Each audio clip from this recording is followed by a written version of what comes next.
Awesome. Welcome, everyone. So, to Life Action Roleplay. Today we're playing Business Wizards, the game of corporate magic.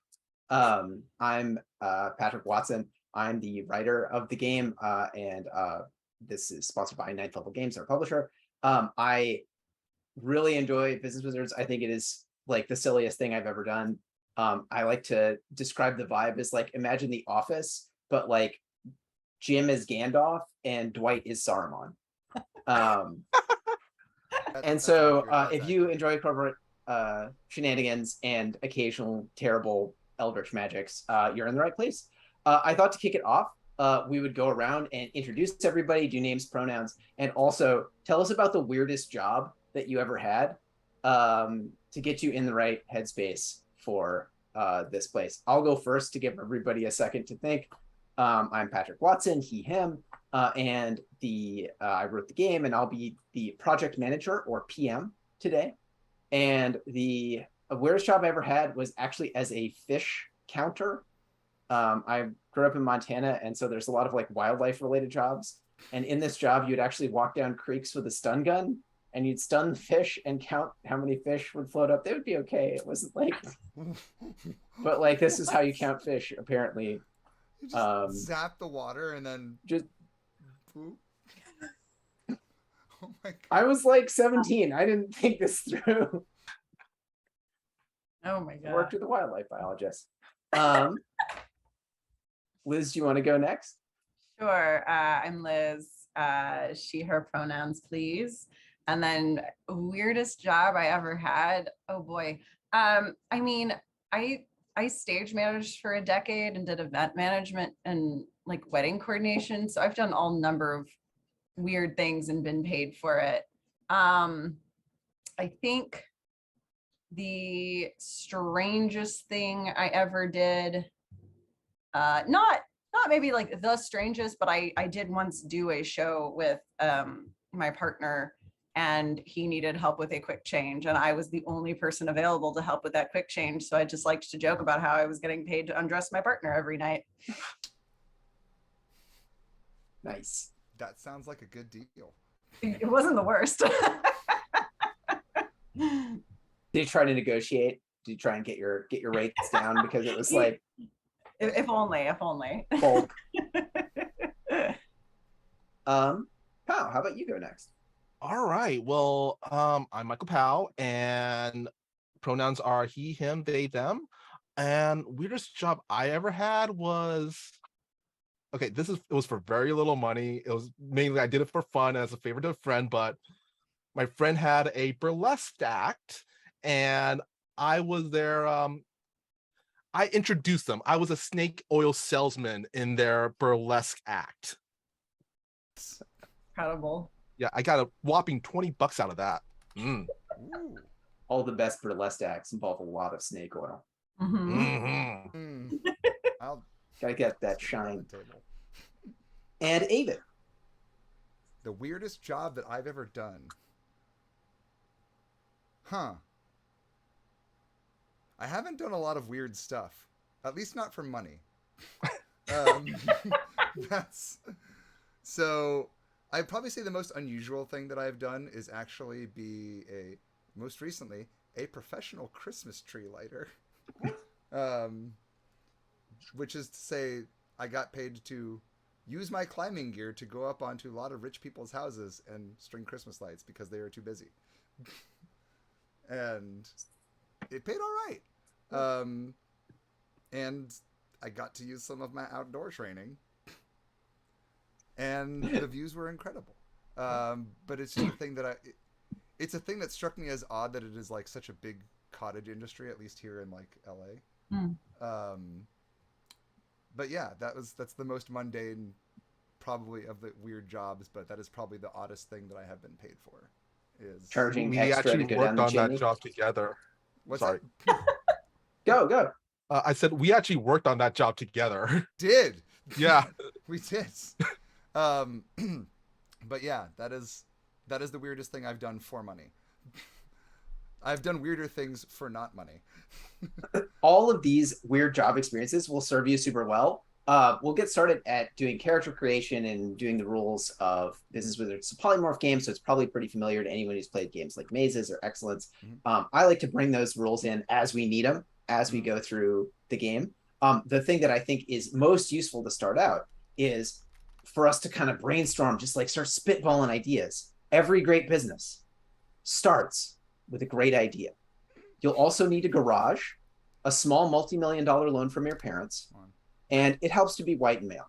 But the idea is really the only thing that you have control over. And so like let's talk that up. So come up with what is the world of Business Wizards is much like our own, except wacky and magical. With instead of a copy machine, you have a copier mimic. Instead of interns, you have skeletons. Instead of a 401k, you have a resurrect spell. And so the world is any kind of equivalent technology that exists in the world. There'll be some kind of magical equivalent. The basic history of this space is that magic used to be this sort of thing that happened at universities and wizard colleges, but over time, one of the spellcasters realized that summon divine celestial is a pretty low level spell. And so you could summon a celestial who of course has no use for money and use that to fund your wizard business with the help of this angel investor. And using this seed money in a process that they like to call slipper strapping, you could start up your own wizard business. And after that, it was pretty much game on. The colleges are kind of old fuddy-duddy stuff. Everybody now is in a cool corporate wizard startup. And the world of wizard business kind of took over and metastasized.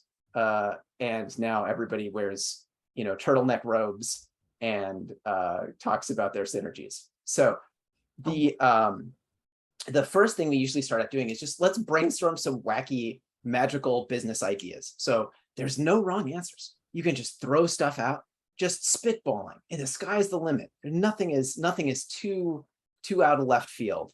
Has anybody got in their pocket a magical business? Yeah, Pao. Custom microclimates. I was gonna say, if the sky's the limit, build a better trap. What kind of trap? I have no idea. But better. Okay, I like it. I love it. Proving. It occurs to me that most spells require spell components, and those can be cumbersome to get, especially for some of the more powerful spells. So perhaps a company that is looking to make it easier for wizards to access these spell components, and maybe at a discount, because you need that like big old diamond for the resurrection spell, blah blah blah blah. It's a whole thing, but maybe there is a way to make that more accessible for folks. What are you thinking of, sort of a logistics business or more like a direct to consumer? Why not both? My goal is eventually to be the Amazon of spell components, is what I think like the long-term goal is, but that's a good question if it's direct to consumer logistics, because you probably got to start with one before you can do both, but maybe I'm wrong. I actually like that idea better than mine, because now I'm thinking instead of a diamond dust, you use cubic zirconium dust. Oh, they've got the lab-grown diamonds now too. It's a real diamond. It's just not natural. So you can work with a large number of initially reliable but over time increasingly questionable suppliers to provide your components at ever lower discounts. All right, I'm seeing highest quality. It's fine. Some monopsony. Yeah, the questionable suppliers. Great. Who's got the best price? Your ethics are sound, I'm sure.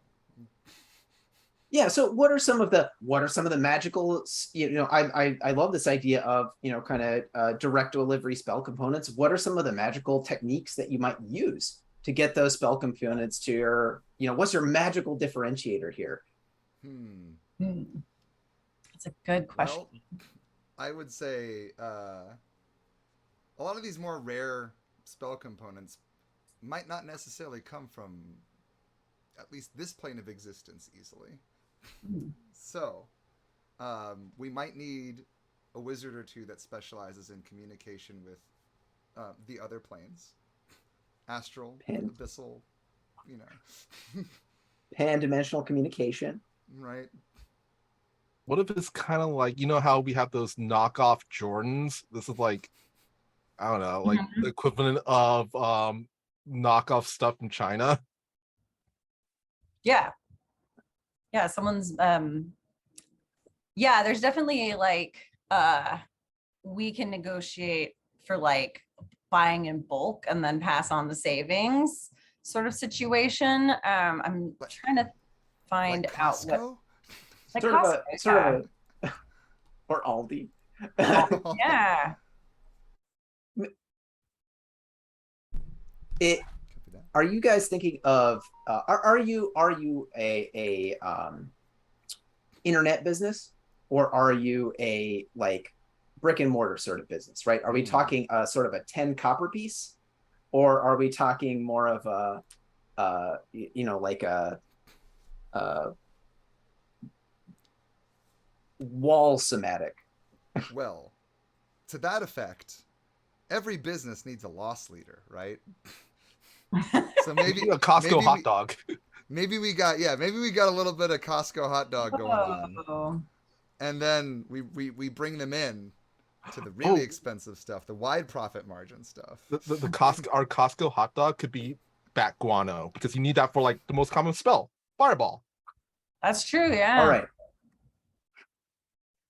Okay, I'm seeing it. So like this is definitely a place, you have a location, right? It's a big warehouse where, you know, with big bulk spell components on the shelves. Like, you know, you come in and it's like, who needs 400 mandrakes? But you see someone pushing a cart with like a Tensor's floating gifts with like 400 mandrakes sitting on top of it. And apparently that person needs 500 mandrakes. And you've got like out front, there's like a little commissary with like a salad bar with all these scoops for the bat guano and all of the liquid spell components. There's like a hot bar, and the you sell memberships.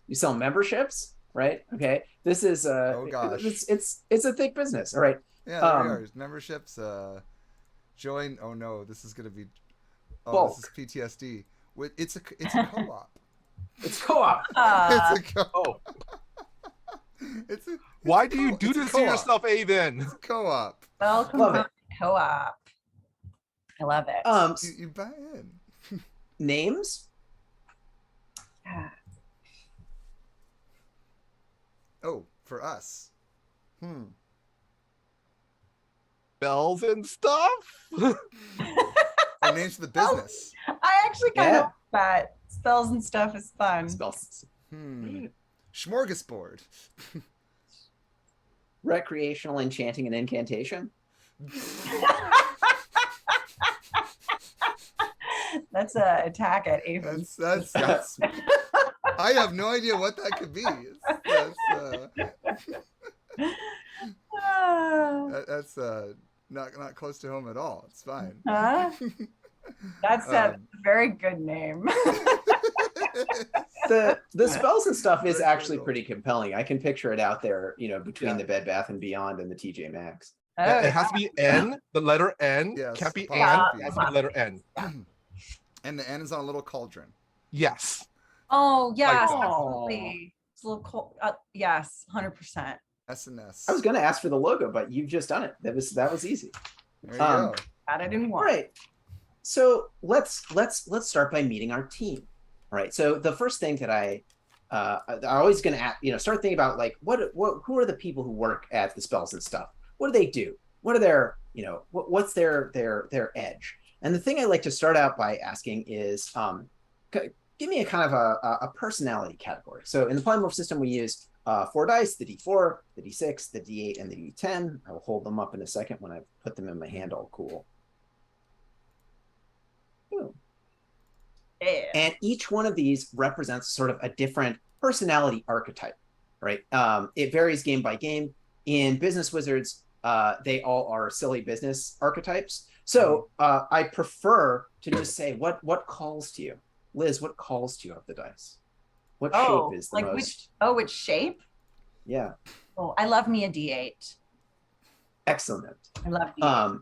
Very pleasing. Liz, this makes you the liquidator. Oh, yeah. The Glengarry Ross of wizards. Yeah. The role It takes brass wands to spell real estate. Amazing. Okay, perfect. Always be casting. Always be casting. Oh gosh.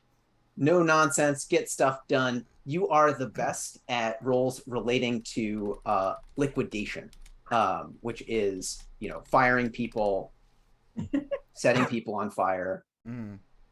Yeah, the firing is literal. Transmuting literal people fire. transmuting people into water.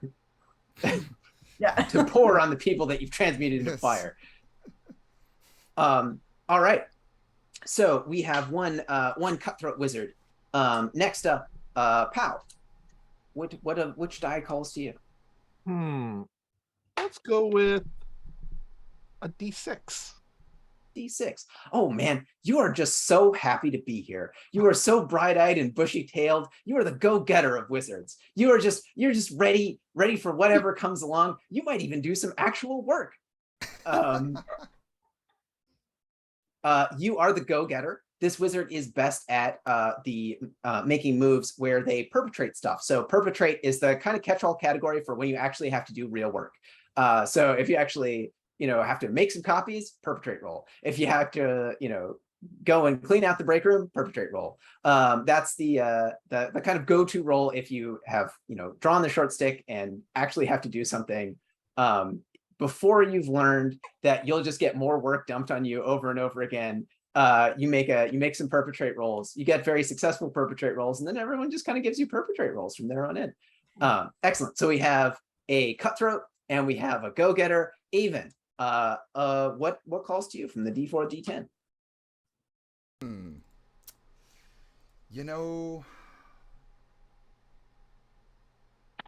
Fuck it. I'm gonna be the idea person. All right. I'm gonna wear a pointy hat. D4, yes, the pointy hat of wizards. The ideator, the wizard who wants to make a ding in the multiverse, right? The Steve Jobs, but turtlenecked, brilliant, genius at work wizard. All kinds of like a little Zen garden, but also maybe some dice and chips and Mountain Dew on desk. This is the caution, genius at work, come up with creative solutions, invents the spells,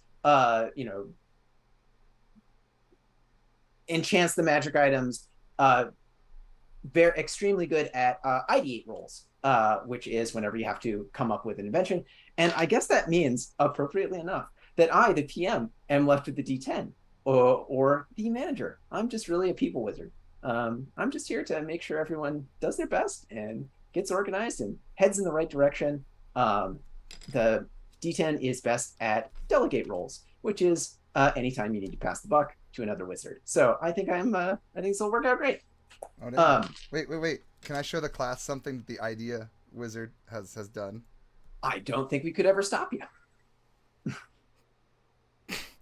Amazing. Oh, I love it. I love it. Best. There's Perfect. our business logo. Excellent. Those sticky notes will come in handy later. So we need to get sticky notes. if you have sticky notes handy, you will use them. Nice. Okay. So next, let's find out a little bit more about our team. So the next thing I like to find out about team is start thinking of a name, because names are hardest. It'll take you a minute. Come up with some wacky wizard name for your character. But first, we know kind of the general category of what you do, but where in the company do you work? So Liz, where do you work within spells and stuff? Ooh, I think I, as a liquidator, I think the area I would likely work in, let's say, loss prevention, just because you got to be real cutthroat to make sure, nothing's walking out the door. You got to watch that bottom line. that all of the, any spell components that require corpses, you really wash the hands of both, obviously. right? Love it. Okay. Pal, where do you work? I think before the game started, I said I want to be in accounting, so let's go with that. Love it. Man, the books balance its spells and stuff. Someone actually cares about it. I'm gonna make my parents proud. And how about you, Aven? Marketing, of course. Mm-hmm. That's where all the pointy hats work at Spells and Stuff. I noticed you already drew the logo. Dope. We don't have to think about how to execute them. We just gotta come up with the ideas. It's fine.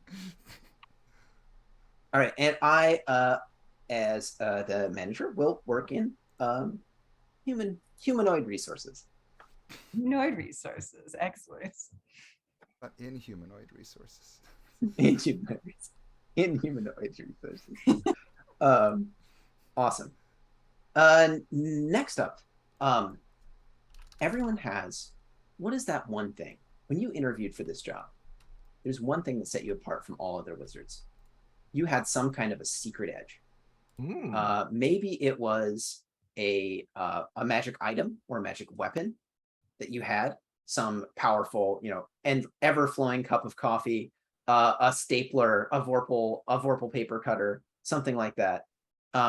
Perhaps it was a retainer, a familiar, an intern, the animated corpse of the person who had the job before you.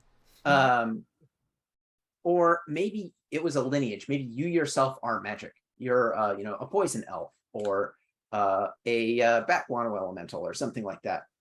What is your secret edge? So Liz, what makes you you? What differentiates you from other wizards? Yeah, keeping that I am within liquidation and particularly loss prevention, I am going to say that let's say that perhaps I have some demonic heritage and I specialize in fire spells, which is quite useful when you're in charge of firing. Nice. Yeah, so demonic heritage. You are what's a fiery demon called? Beta Zoo? Give me a good one. Ifrit?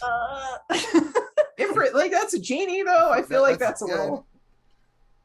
Ifrits work, right? Ifriti? Yeah, okay. They're kind of genie-ish, but they're fiery too. Deal. Salamander or salamander? Salamander could be a good one. Ifriti or salamander? What are you feeling? Salamander because it's sillier and I like that. Nice. All right. Your dangerous, fiery, and bemucused coworker aside, how about you, Pao? What makes you you? What's your secret edge? What do you bring to the table? I was wondering, I kind of also want to do a lineage thing, but not like demonic. I just want to do like, I come from a long line of like really powerful wizards. That's possible. Your dad owns a wizard dealership? Yeah. Like a broom dealership? Yeah, he went to Wizard Harvard on like a legacy and joined the Bones Club? Yeah, I was part of the rowing team. The rowing team. Yeah. All right, so literally, I'm just gonna write down that you went to Harvard. Harmburg? Harvard. You're a Harvard alum. Right? Harvard. A legacy admit to Harvard. So you come from an auspicious line of wizards. Everyone knows your character's last name. If you're on the East Coast, everyone in Middle America has no idea who you are and never thinks about you. Wait, what? And lastly, Aven? I'm gonna say that I happen to be a very, very devout ideation wizard, and I come from the Church of RN Jesus. All right, I'm a paladin wizard, and I draw my divine inspiration from a sphere that sits on my desk, and has some inky liquid that I look into. But it prefers to have a little shake first before I consult it. You possess the orb of RNGesus. Yes, the orb of RNGesus. A powerful holy artifact. Excellent. And for myself, I have a literal army of goblins. I am a retainer. I will just have like just an uncomfortable number of small grots, imps, and goblins who follow me around and file things mostly, clean up messes, and generally act like I'm the Goblin King. I'm basically like I'm Dave. Are you Jareth? Yeah. That's the vibe. they. How tight are your pants? That's Rather. an important question. Rather. And I'm. You've noticed I'm a bit evasive about how many of these are actually kidnapped babies.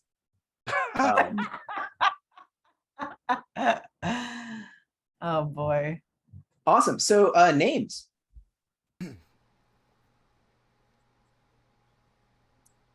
For us now. Yeah. Oh, I thought we were going to be naming babies.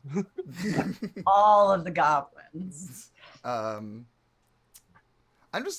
We'll say presto for me. Nice. Presto. Prestidigitation. Spectacular. I'm gonna go. Oh, sorry. You go ahead. No, go. I'm rethinking mine now. Okay. Oh no. So good. I'm gonna go with Bob Bloodstorm of the Bloodstorms. The New Hampshire Bloodstorms? The South Carolina Bloodstorms. Oh. Oh, they're vicious. I have decided that my name, it's less of a name and more of just a like moniker, but Rava the Ruthless. No last name needed. We're Madonna over here. The Madonna of liquidation.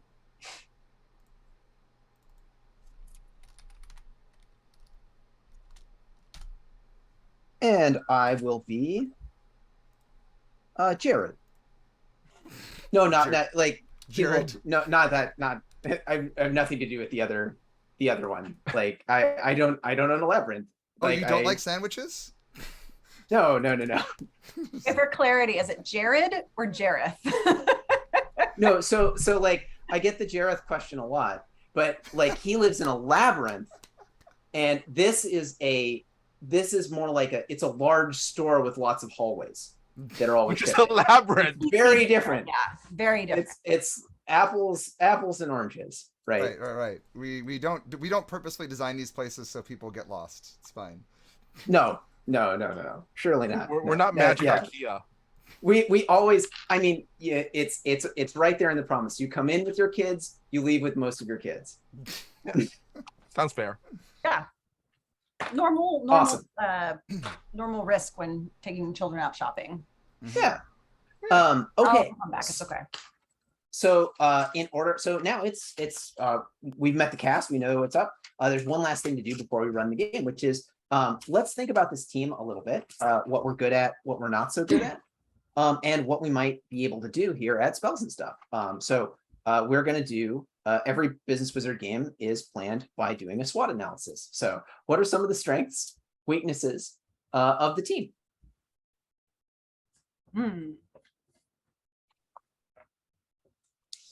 Well, I would say strengths given our team composition, specifically my expertise and my studies in the seminary of RNGesus. We have a really weird knack of having not quite the right thing at the right time. We can make it work, usually. Sometimes we get lucky. Other times... Other times not so much. But usually it's something that we can work with. So I'm going to render that as fairly respectable store brands. Really? I like it. I like to think, being from accounting, my characters kind of points out the obvious, very realistic, you know? We're practical and grounded, right? Like Yeah. and we know how to stretch a dollar, Yeah. right? We're not a highfalutin fancy internet business. Like we Yeah. got a hot bar with back one in it. Yeah, we have we want to stay within that line between profit and losses. Mhm. And the back guano is already costing us a lot of money. It's always 150 gold pieces for a bad guano. It will never be anything other than 150 gold pieces for bad guano. We gotta keep that price rock Gotta solid. keep that That's why people come to spells and stuff. Exactly. I think a great strength we have is that we have such a great work culture, because this is like our family. And, who wouldn't want to sacrifice everything for their family? I love that idea. I'm going to put it right down here under weaknesses. A family work culture. All right. Any other strengths? Any other weaknesses? I usually get about one more strength, two more weaknesses. Let's see. We'll say a weakness, like a lot of other respectable sized companies, is sometimes the marketing department might make promises that aren't checked out with the rest of the group. Get a little excited about putting that brand forward and the messaging and the promise that we make to our customers. Cool. I'm going to put ambitious marketing under strengths and weaknesses. Actually, I have an idea of a weakness that'll work out pretty good. Actually, I just thought of it. What if we have a competitor? We'll call them Warlock Club. No, Sorcerer Club. Sorcerer Club. I really think that you've kind of presaged something that's going to happen next. So the way that we run, once we've got strengths and weaknesses, we do opportunities and threats. And it seems like Sorcerer's Club is a possible threat that might get up in our ability to, hawk our back one. So I'm going to put Sorcerer's Club here under threats. All right, so any other weaknesses, any opportunities? What's our North Star? What does winning look like to us? How will we know when we've made it? What are we trying to do? I mean, a monopoly is winning, right? Like, that's how like any respectable business. Yeah, because you just want to corner the market. When we destroy Sorcerer's Club. Sorry, we have no idea what the sorcerer. We have no idea what the sorcerer's name is. I'm going to lift this from a movie, but what if the annual magical softball game between companies? Yes. We have to win the softball game. Sorcerer's Club is bringing this dumb magical hot dogs, but we're going to bring a giant thing of nacho flavored bat guano. Blow the doors off mascot too. A giant cauldron of bat guano with arms and legs. All right. Stunning. The big game is coming up.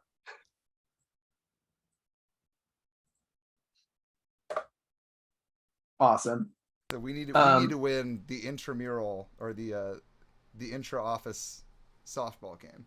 The intra giant box store selling bulk goods, spell goods, softball game. And those Sorcerer's Club people, they always bring in ringers. Threats. Ringers. Brought a dragon last time. Threats. A freaking dragon. I'm pretty sure that was cheating. I don't think that's in the rules, but there, Ken Griffin Jr. No, Ken Griffey Kobold? No, Kobold Griffey He's a literal Jr. Griffin. He's a literal Griffin. Yes. Actual Griffin. But a little Griffin. Little Griffin. It's fine. Mhm. Ken Griffin Jr. Nolan Ryan. Uh-huh. That's a great pun. All excellent. All right. Okay. So we've got.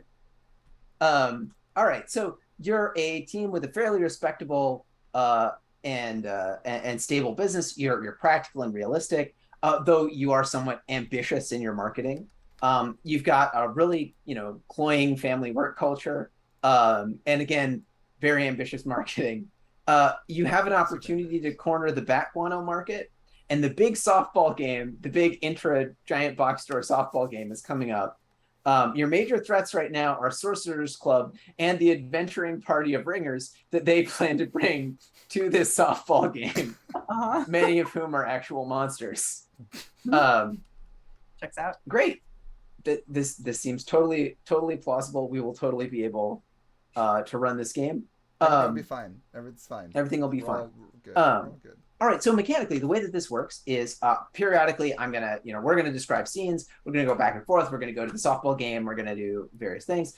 Whenever their failure would be interesting, I'll have you make a roll against one of the 4 moves in the game. Those moves, again, are ideate, which Aven is particularly good at, perpetrate, which Pao is particularly good at, liquidate, which Liz is particularly good at, and delegate, which I'm particularly good at. If one of those moves falls into one of our strengths, you'll have advantage on the roll, which means roll twice, take the better outcome. If it is one of our weaknesses, you'll have disadvantage. Roll twice, take the worst outcome. The only other thing to do is just pick one of these opportunities to get started. So do we want to address the guano market first, or do we want to, is this softball game the bigger looming threat? Well, I think the softball game is going to be the most important thing because that puts our company name out there. People know about the softball game, and we really need to focus on presenting a strong message of stability to our customer base. The guano will always be there. In fact, it has to be. That's our core promise. Can I also say that the softball game is for like for a charity for the children of orphaned adventurers? Yeah. Yeah. Why Those wouldn't a charity kids- like that exist? Those kids need our help. Yeah, let's do it Definitely for not little because Timmy. Definitely not because we maybe facilitated some of their parents' deaths. It's fine. It's fine. I am in 80%. agreement that I think winning this softball game gets us then to cornering the bat guano market. I think Excellent. it's one then the other, right? Goodwill towards the community. Mm-hmm. It's a beautiful day. The sun breaks over the horizon. You can smell baseball in the air. I don't know anything about actual baseball, but you can really, It smells like America. It smells like America. There's light shining on the pitch. The cornfield is there because isn't there a cornfield in the outfield? Isn't that how it works? I've only seen one movie. Something about a fence and like a basket. People coming if you build it. Yeah, so they're and the players are lined up in their uniforms. They're coming out of their buses. They're starting their stretches, and you 3 stand by the side, receiving your instructions that it's time for you to get the picnic supplies together. There's an outrageous list of silly foods, most of which are in fact, you begin to realize, sold not at Spells and Stuff, but at Sorcerer's Club.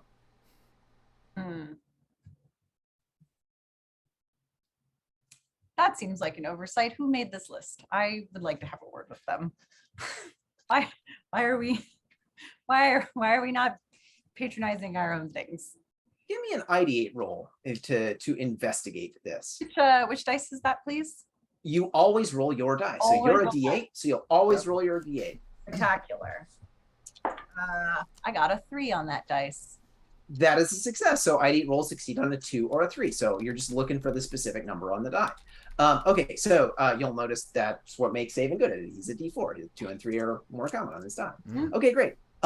This handwriting is clearly not anyone from your team. It is not your manager Jarrett's. It is not the any of the. It's not from the accounting department. This is not something that was written internally. If it was Bob, it would be written in blood.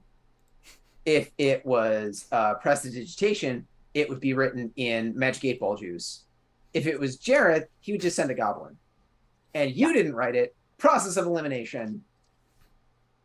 Something is rotten in the state of Sorcerer's Club Mark.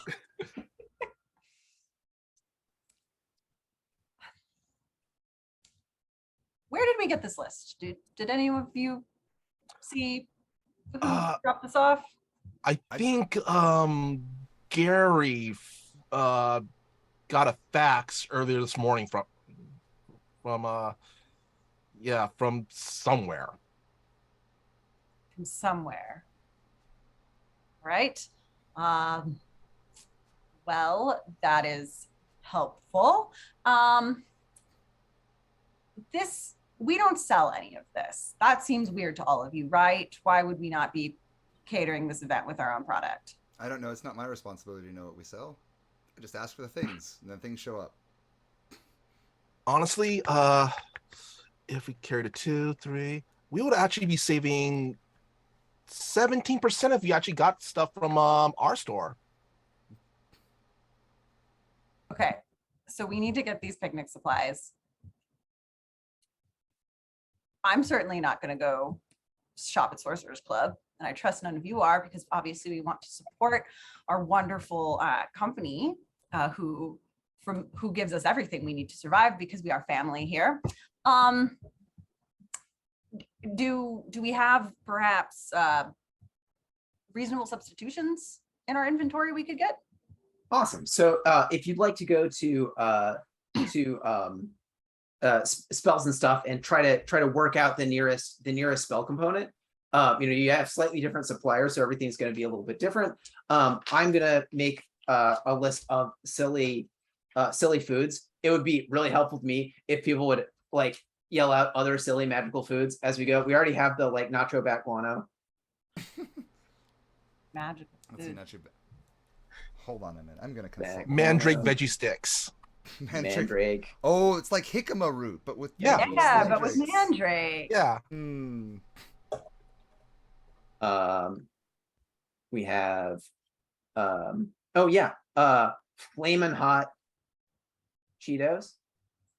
Yeah, but they're actually on fire. Obviously, yeah. Yep. Those are my favorites, obviously. Ranch. Then we're gonna have Just ranch. Just ranch. Gotta have ranch. Everyone needs to have ranch. That's fair. Honestly, that's fair. Ranch dressing. Spelotes. Love it. Like elotes, but magic. Yeah.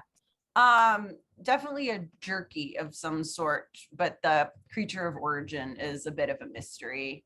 It's a surprise. Yeah, surprise jerky. Catch of the week is what it is. That's the marketing on it. Yeah. Jerk of the week. That campaign didn't go so well. It's actually just expired stuff that we dried out and jerked, so we don't have to throw stuff away. Yeah, exactly. Yeah. Reuse. All right. It's eco-friendly. Eco-friendly jerky. That's the pitch. Zero waste. Awesome. This is an incredible list of things that I would never eat.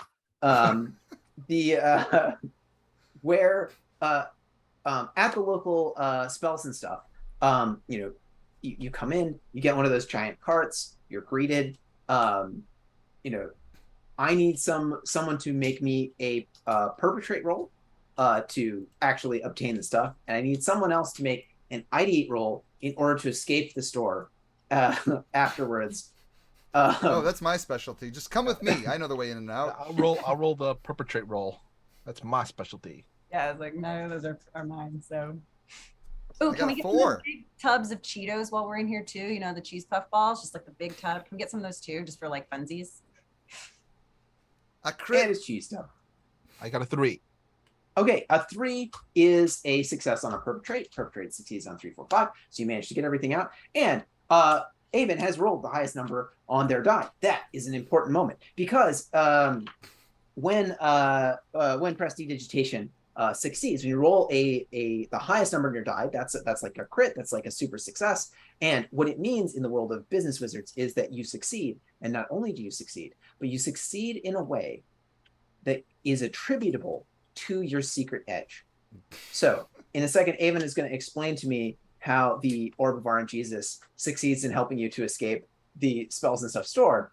And this is very important because this means that no one but you could possibly take credit for this success because it is that special thing that belongs just to you. That's what rolling the highest number means. Go ahead, Aven. All right, so, all right, hear me out. I understand that this place has gotten a little bigger since, you know, we authorized that expansion about 8 months ago. And we didn't really consult anybody before doing the floor plan. It's, you know how the boss is, just kind of drops things back and forth. But I can figure this out. I've got a way to get us out of this mess. They reach into their back pocket. They pull out a shiny black ball with a little white dot on it. Shake it up. Put it on the floor. Oh, praise be unto them. Oh, deity of chance and all of the good vibes in the universe, please tell us, how did we build this thing again?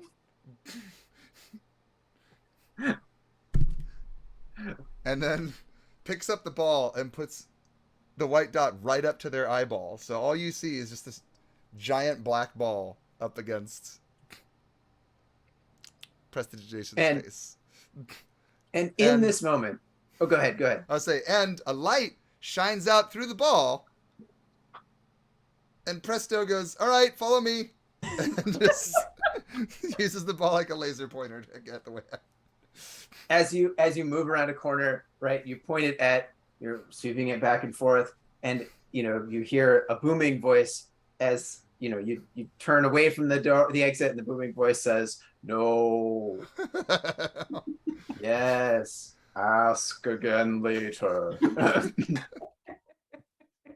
And eventually, by following this ray of light, you're able to navigate out. You walk up back to you're pushing your cart back up to the baseball diamond. In the parking lot, as you're loading it in, you meet your manager, Jared. Oh, hey, did you guys get the I faxed you over a list of foods earlier today to get at Sorcerer's Club. Did you get those? Yes, we did. We did get them. Great. Awesome. So you've already been to Sorcerer's Club and you picked up the special order I had there. Yeah. Why did we have to go to Sorcerer's Club to get all this stuff? Why not just get it from our own store? It's sort of an olive branch that we were setting up with Sorcerer's Club. Like we're trying to bury the hatchet. We've had a lot of negativity and hiring of adventurers. And no, stuff those like are that. on aisle 14. I acquisitioned those 3 months ago. The adventurers? The hatchets. I'm confused. Oh, the hatchets. Why are we burying them? No, they're a hot ticket item right now. Lots of adventurers need those to clear the brush. It'll be harder to steal if they're buried, though. Yeah. That's a good idea for our high theft items. Actually, bury them, and then you have to call the associate over, and they'll dig it up for you, and then they'll walk it to the register. And that's actually a really good idea. I like that. Thank you. Great. I'm sorry, well, what was this about Sam's Club again? I'm glad we've had some innovation. That's really, we're a family here, but we're an innovative family who's always thinking up new ways to help the bottom line. So I appreciate this brainstorming session. I just wanted to make sure that we had everything we needed for the picnic. Oh, we do. We'll get it for you. No problem. Okay, great. Yeah, we have the list. We're on our way out. And just to double make sure nobody sampled any of it beforehand, right? Like you definitely didn't taste anything. I'm just checking. Oh, nope, not at all. Takes the magic 8 ball. Did anybody sample the product? Make me an ID roll.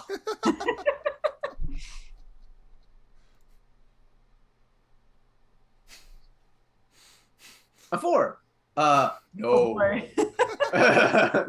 Great, No. great. Good to hear. If you just if anyone from our team should happen to sample a project, just come and get me in a hurry is all, right? No reason. It's just a precaution.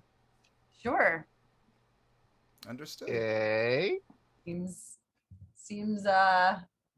totally normal to do that. But where are we putting this when we get to the game? Just put it right outside the other team's dugout. Gotcha. Love it. Very simple instructions. We'll be right on it. Thank you so much. See you guys down at the play. I can't wait to get this game. I'm excited this year. I have a good feeling about our chances. Appreciate it. Me too. Let's go. Presto walks out the door. So we do have to swing by Sorcerer's Club now and pick this up. We all realize that, right? And what we got here, I guess, can just be for our dugout. Well, if our boss is as clever as I think perhaps that product is tainted. No, Yeah. I heard they hired a beholder from the local tech college, and I heard their pitch was pretty good. All state. Well, I think we should take a pit stop at Sorcerer's Club. Sure, we'll see what's going on here. The Sorcerer's Club team has snacks, and you know what? We can just we'll just expense what we got here. I'm sure we can expense that, and that can just be for us. It'd be good for morale, Yeah, we can write that off. We can write that off. Yeah. Kyle, give me a perpetrate roll to write that off. Oh no. Tax write-off. Oh, I got a 6. All right. How does I hesitate to ask this, but how does your legacy admission at Harvard allow you to easily write off business expenses? All right. So Bob just takes out his handy dandy calculator, crunches some numbers. Okay, I'll carry 4, 7. And then he remembers back to his days on the rowing team when he was his roommate and teammate told him a little loophole in magic accounting law. I'm not an accountant, so I don't know, but magic accounting law that everything that they order from a competing magic company, they could, if they fill it out under a certain form, they could write it off. So he goes, yeah, we can do that. Yeah, right here. Wait. So hold on. Why did we get all of this stuff from our own store then? Is this actually saving us money? We can bring it for our team, and it'll be good for morale because we're all a family here, and we want people to have a really good time at this ball game that is all about bonding and not about advancing our business goals at all. It's all about coming together as a family to beat our opponents like families do. Yeah, and because it's for charity, it's a total tax write-off. So we actually will be saving money in the long run. Oh, that's actually rather clever. All right, shall we go to Sorcerer's Club then to pick up this deeply profitable order? He did say that that he put in a special order, so hopefully we can just pick it up at the counter and then get out of there. Right. To Sorcerer's Club. How do you Sorcerer's guys Club. get around, by the way? How do Sam? you guys get around? Like when you're going between these buildings, what is your favorite form of magical conveyance? A broom. Brooms? I'm gonna go anime and go with the flying nimbus. Amazing. Fly around a little cloud. Love it. aren't there like little fire salamanders that like draw carriages? In my mind, I have that like affixed in my mind for some reason. It's like a fire neutron carriage situation for me. That's classy, and insurance premiums must be absolutely bonkers. Oh, I see they're why you off work the so charts. Yeah, Yeah. that's on fire when I drive at places, but it's a statement piece. So it's worth it. Can I also Arava say? is sort. Oh. You. I was gonna say, can I also say the little Nimbus that Bob drives around is like in the shape of a little Corvette? Well, also those little Corvette Nimbus, Yeah. a simple broom, a simple like minimalist, basic broom, and then you have the person who's essentially the person who owns like the the Nissan Skyline GTR fancy carriage with all of the salamanders and everything. Yep.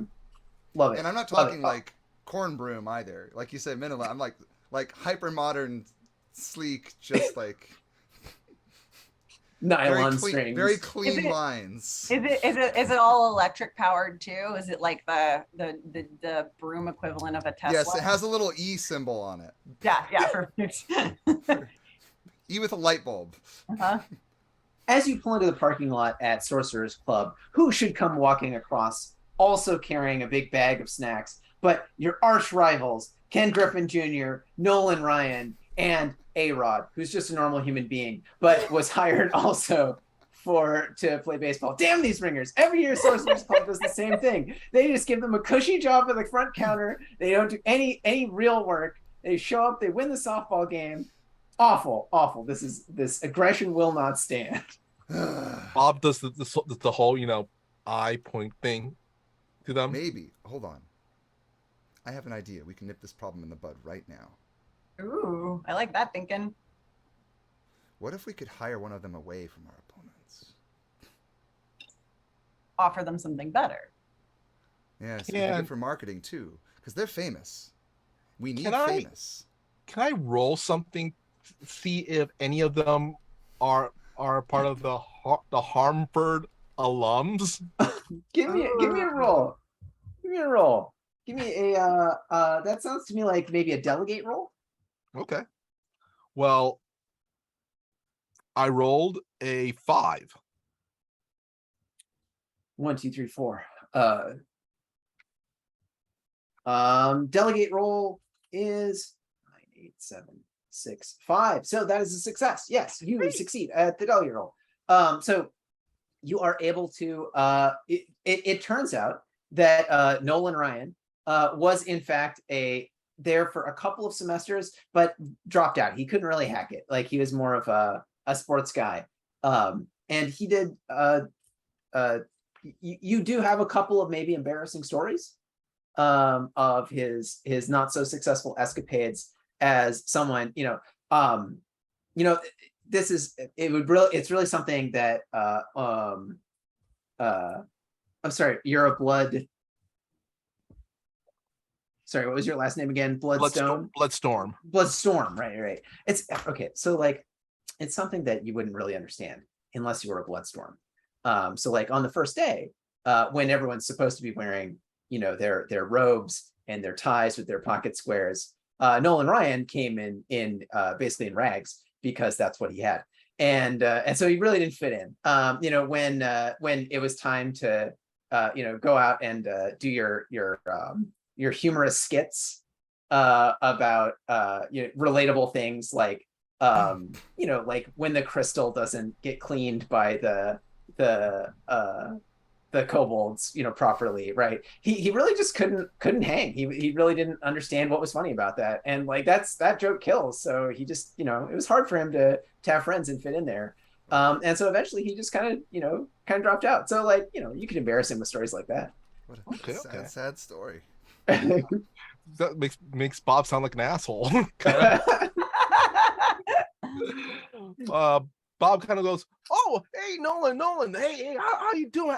I haven't seen you since second semester. How you doing there?" Good to see you, Bob. Good. It's I'm just here to play baseball, softball. I mean, I love softball. Oh, okay. I see you're working over at a sorcerer's club now. Well, you know, well, I'm actually surprised you're working over at a sorcerer's club because you heard the rumors, right? And also, uh, you heard about those accidents, right? You don't want what happened Oh, during your first semester to happen again, do you? Really? I mean, I've never actually felt really confused or culturally aggressed working at Sorcerer's Club, but no, I wouldn't like that at all. That seems terrible. Yeah, honestly, if you were working, say, somewhere else, like, I don't know, spells and stuff, honestly, we have a great culture, great oh family yeah. culture. And we have benefits. It's in our Yeah. package that we give to every new employee, starting at part-time. All right, I'm gonna need a delegate roll from you again there. Actually, how about everybody gives me a delegate roll? Ooh. And also, I'm gonna have to say that you know, you've been pitching this as the Oh no. family work culture, which I'm gonna point out is in the weaknesses column of this. So everyone give me a roll with disadvantage. So roll twice, tell me both numbers. I already got a 1. One. Okay, excellent. This will be good. This will be Oh, no. Uh, This is bad. 3. Oh, I can't roll worse. I rolled a 6 and a 5. All right, excellent. The 5 is a success. The 6 would be a crit, but you don't get that. What was your other roll? Your other roll, Liz? I got a 3 and a 7. A 3 and a 7. Okay, 7 will be success, but you have to take the 3. Okay. So we have 1 success. We have a 1. So I'm going to handle the 1 first because this is the other thing. So just like rolling a crit means that you succeed and you do it because of your secret edge, so no one can deny that you were the one who did it. When you roll a 1, No. you succeed, and you succeed because your department bails you out. So prestidigitation. Tell me how the marketing department has saved your ass in recruiting Nolan Ryan to work for spells and stuff. Well, we'll say the mark. Well, to answer this question, I consulted, my deity, and my deity did tell me that we do have full benefits package at the office, which apparently isn't actually true. So, we'll say at the marketing department very quickly, behind the scenes while this conversation was happening, gets a call. Goes, wait, what are we promising the person? Who authorized this? Who authorized this spend? What are we going to do? And the marketing department's like, I don't know, we just got to make it happen. You know what they do to us when we don't make it happen? So marketing gets on the phone with HR, gets on the phone, and is trying to figure out how to give a special exception to this one player, Nolan Ryan, to give them the thing that was promised, because they know that having a celebrity on payroll would be great for the company image. Legit. You do have a very ambitious marketing department. Yes, and it would be even better if the public knew that they came to Spells and Stuff because of the better working environment. Because, everyone wants to be treated better.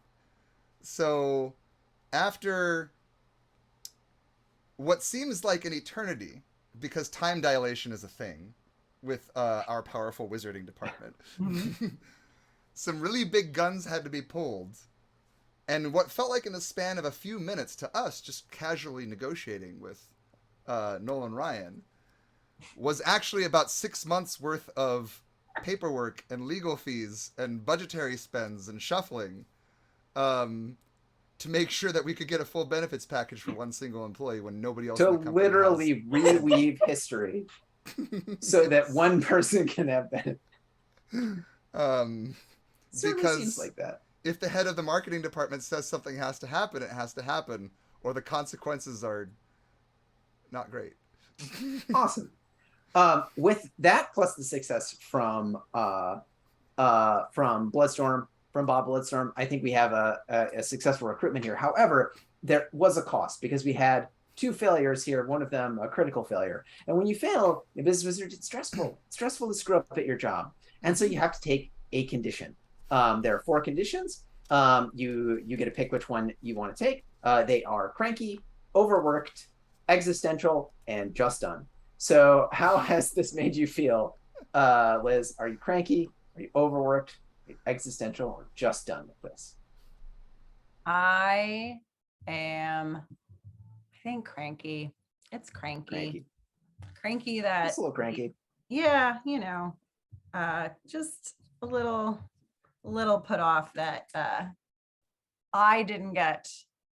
I was not as successful as I wanted to be. I'm very ambitious and I don't like to fail, so I'm a little grouchy about that.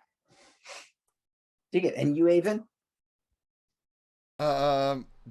We will say that I am also taking a little cranky because sorry, which stat did cranky affect again? I can't remember. Cranky is ideate. Ideate. Oh boy. But it makes sense. Yeah, I'm gonna go with the narrative instead of the metagaming and be like, I'm cranky. It's not a game about success, Aven. No, it's not. I'm taking cranky because the cost for me doing this was having my budget cut next year or the end of the year. I've apparently overspent our marketing budget. Your marketing budget is now spent on health insurance for one Nolish pitcher. Yes. And leadership is not happy with my decision. Excellent. The downside with being cranky is you'll now have disadvantage on your ideate rolls. If you get all 4 conditions, we describe those wizards as working from home. Sure. Sure. All right, you have successfully recruited one of the major threats, Nolan Ryan, away from the Sorcerer's Club. Are you going to pick up you're here to pick up the rest of those goodies? What's your next move? I vote we get in there as fast as we can, get what we came for, and then do as Jared suggested and leave it outside the dugout at the. Didn't Jared said that he already kind of pre-ordered? So can we just do like curb pickup? That's a good question. Are there like parking spots for my flaming chariot that they've got the numbers, and then you I don't know, send your familiar in and they're at spot 3, and then someone brings them out and puts in Yeah. Yeah, that's totally a thing that totally can happen. In fact, this might actually be a good time for a spell. So the thing you can do with those sticky notes is when you want something to happen, you just want to dictate something, just write it on a sticky note. You've got 3 per adventure, and just stick it on there, and it just happens. That's how, using those sticky scrolls, write your spell on the sticky scroll. Now, there is a constraint on the sticky scroll, which is that it should contain there should be a word in that spell that's sort of your magic word that describes sort of the vibe of your magic. So Liz, it's Aurora, right? Rava. Arava. Okay. Arava, what is the vibe of your magic? Is it fiery? It's all fiery. It's real, okay. It's real basic. That's all fiery. So give me a spell that involves the word fire or fiery or hot or something like that, that will cause the order to get out here. Fire fast delivery. Fire fast delivery. Nice. Write it down. Stick it on the thing. Just happens. Out from the loading dock, floating, comes a giant, hovering in toward you is a giant crate of stuff hovering toward your chariot, and you realize that it is being lifted and telekinesis towards you by a huge, terrifying, fangly mouthed, many-eyed beholder. It gets closer and closer, and one of the horrible eyes turns toward the thing, and a beam of iridescent red light shoots out and hits the crate, and there's a beep, and then it puts it on your car and gives you I stalk up and heads back. Yeah. I'm gonna leave a review on the the app about how it wasn't very friendly delivery, and that their associate should really work on his his customer service skills. But I check and everything. Yeah, I check and everything is in there. But yeah, one star for bad service. Yep. Everything seems to be in here. Everybody give me an ideate roll. Ooh, no. Disadvantage now. Oop. Well, I got a 1, so. The most dangerous thing. My worst roll was 3. You're good. You're good. Yeah, Michael. Oh, I was gonna say, are we all rolling at disadvantage? No, you are not. You are the only one who is not rolling at disadvantage. You're not cranky. You're having a great day. The cranky pants. You wrote off some taxes. Everything's coming up. Everything's coming up, Bloodstorm. Yeah.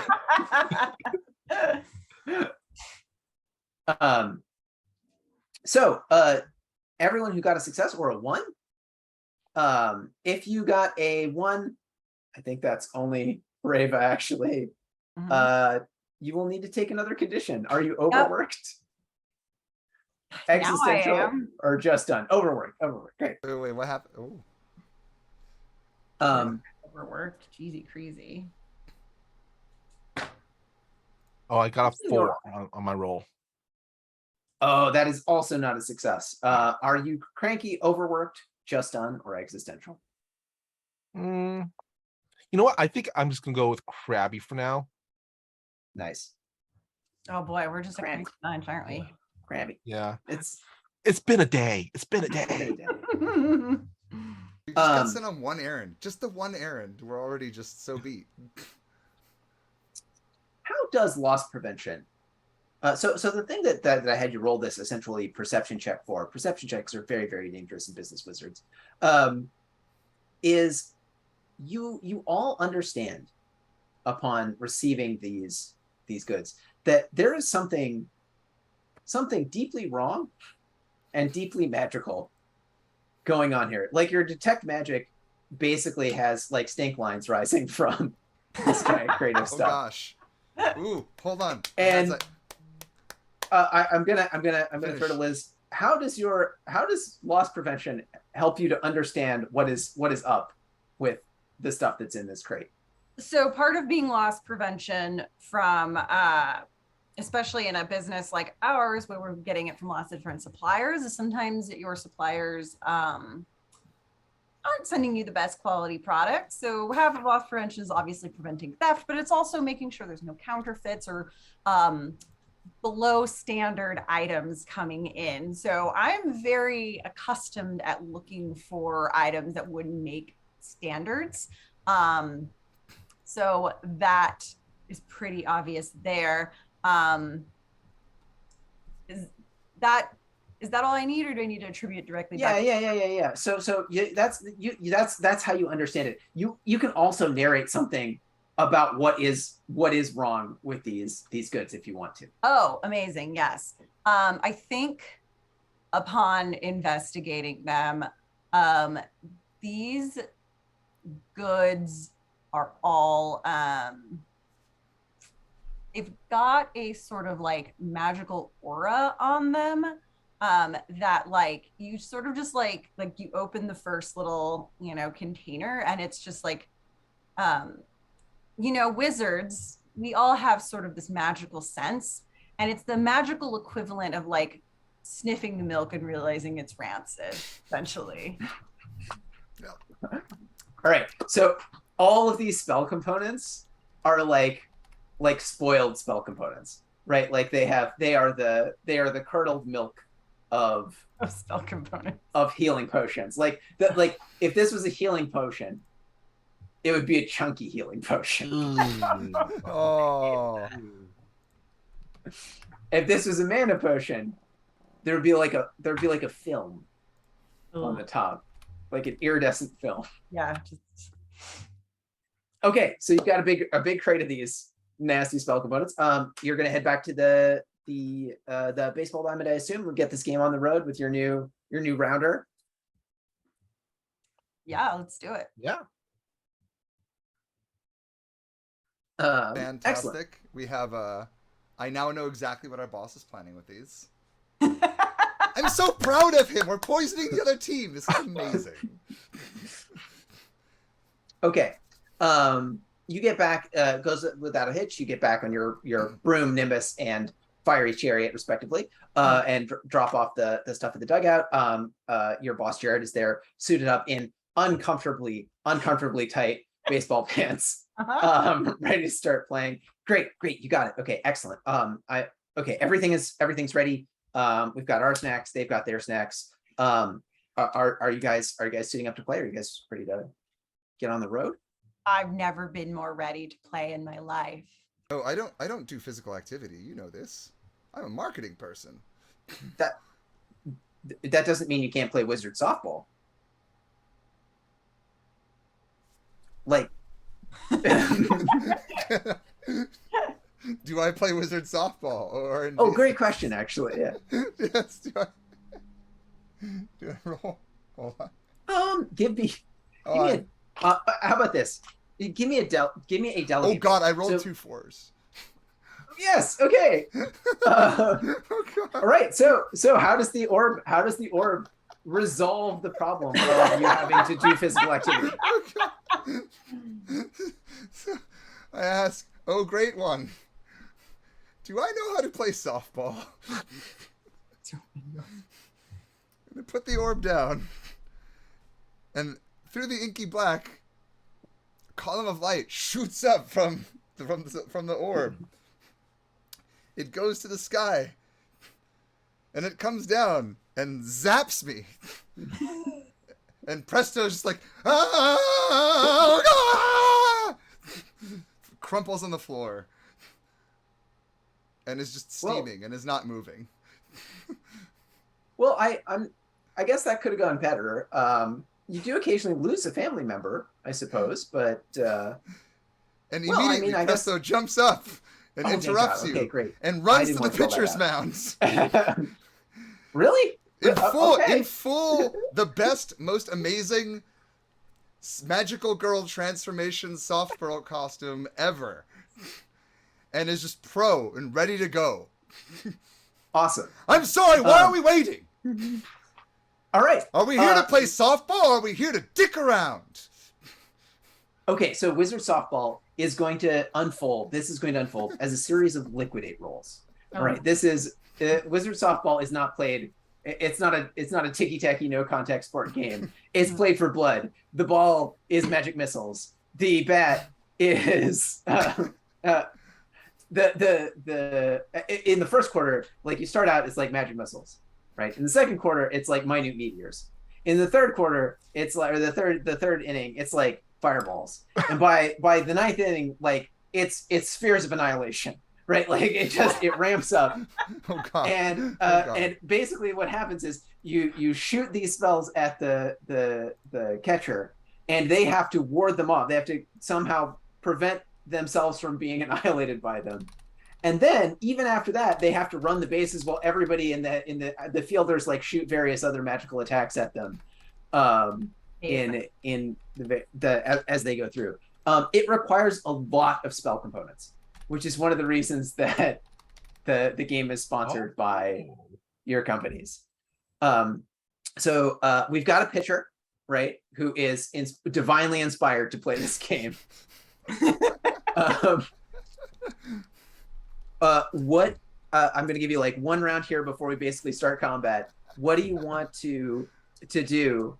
What are you doing to prep for this? Any spells you're casting? Any rolls you're making, anything you want to do to further salt the wounds of the other team?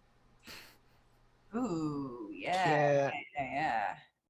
Actually, I would I'm like ready. to cast a spell on our team for efficiency.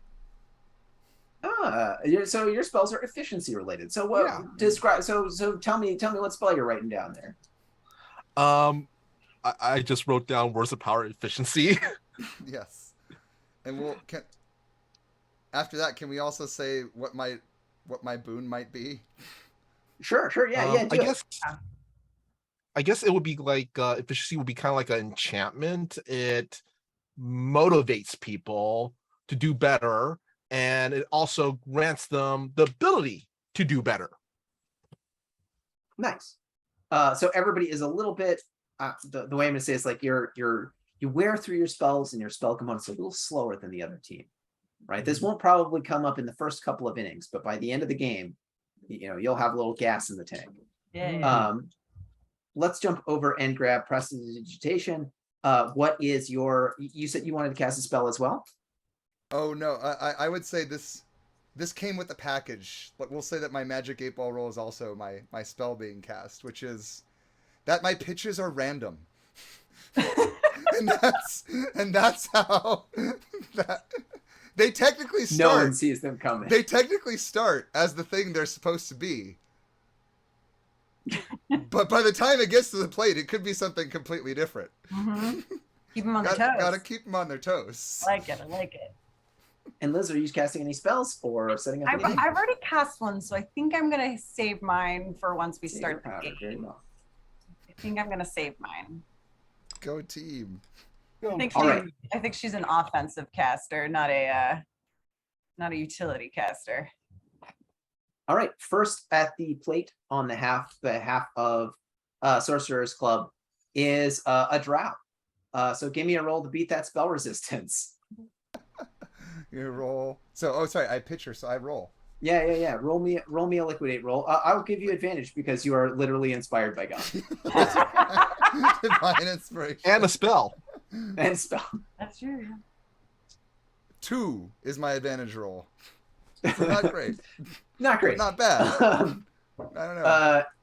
The spell resistance of the drow holds. The drow is now on first. Mild damage. This is like when you cast these spells, you're basically getting a wild magic roll. And so this time it was like and it's just fairy fire. It's like it's mediocre. Like you can see him real good. Night games are not a problem. Maybe it'll work out. All right. That means it's going to be the fielders. The fielders. Can you pick him off before he gets to first? I will give each of where are you playing, by the way, on the field? Shortstop, baby. Shortstop. And let's have Bob be the catcher then. Legit. Okay. So Liz, give me a liquidate roll to pick off this.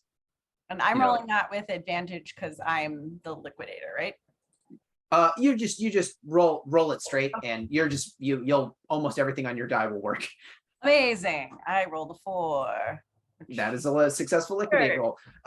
You get as the drow tries to round first and come to second, you just absolutely incinerate him. Their team is down to 9 people. There's a wall of fire stretching between first and second base, and it's bad news. This is the benefit of working for spells and stuff, is we have this high quality guano for all of these fire spells. So, makes sense. Making Remember, good games. And I'm I'm definitely doing it with like a flourish to like showcase the product, right? Nice. Product. So proud. Marketing department is so proud of you. Remember. Yeah, mysteriously, the resist element spell that guy tried to cast just didn't really it just kind of pooped out about halfway. You'd expect it to work a lot better. I wonder why that happened. So strange. All right, 1 out. Next up, we have the Beholder, who brought the crate out to you guys. Also highly resistant to magic. Has an anti-magic ray. Give me the pitch. All right.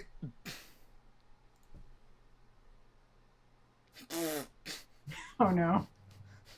2. I'm loath to mention this, but this will be your second. This will be another condition there.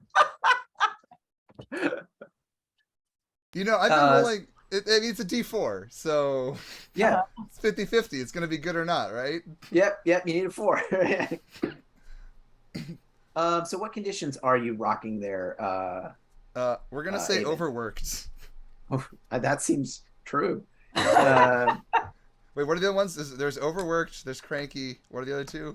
Crabby, Overworked, Existential, and Just Okay. Done. Yeah, we're not existential yet.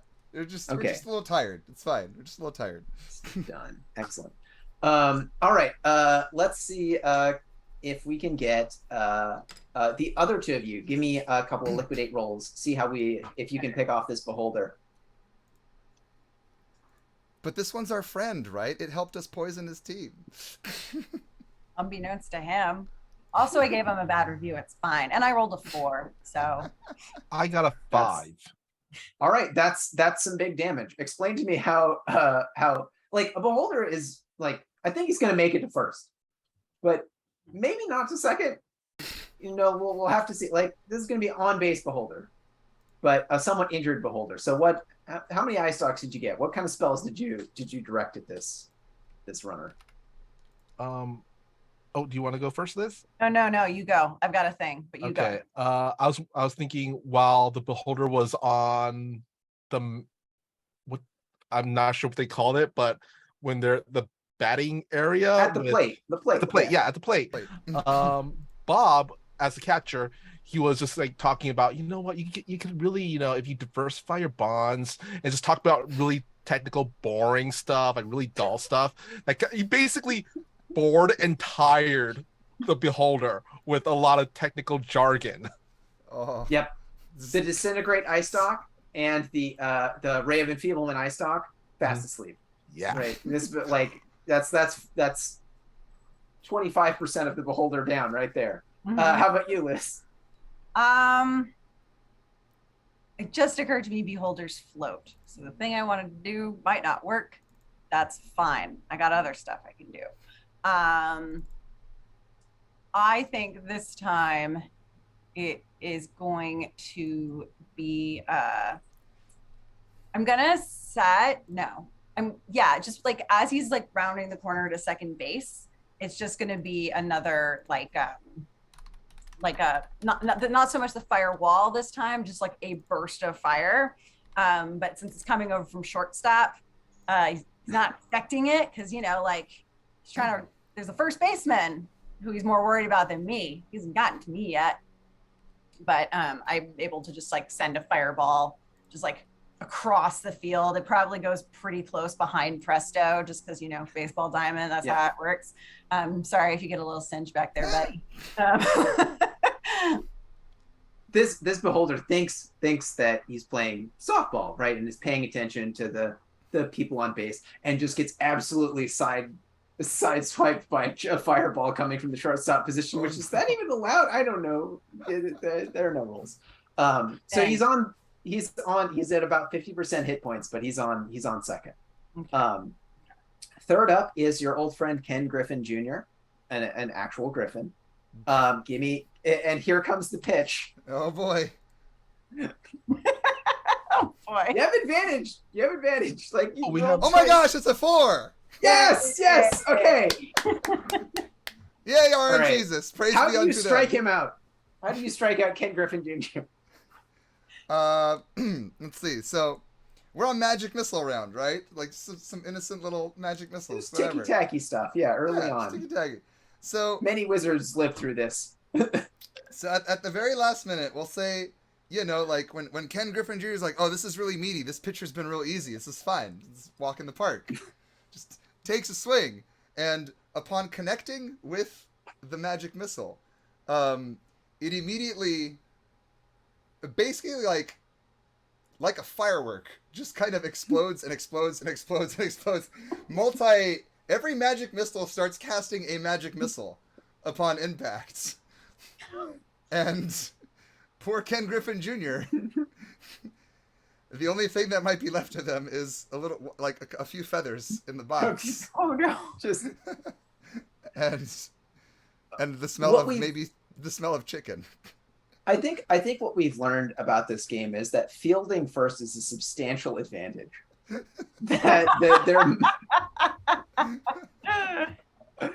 There may not be a batting order in the second inning. All right. Presto just gets down and praise be unto him. RNG is That's three out. So we're gonna switch sides. no. So now you come to bat, right? What is your batting order, and what is your defensive plan? Right, it's still gonna be a liquidate roll, because you roll your defense using the same thing. We always put the player's fate in their own hands. They always get a roll to survive. So you're gonna be rolling to survive rather than rolling to attack this time. What is your defensive strategy, and who's batting first?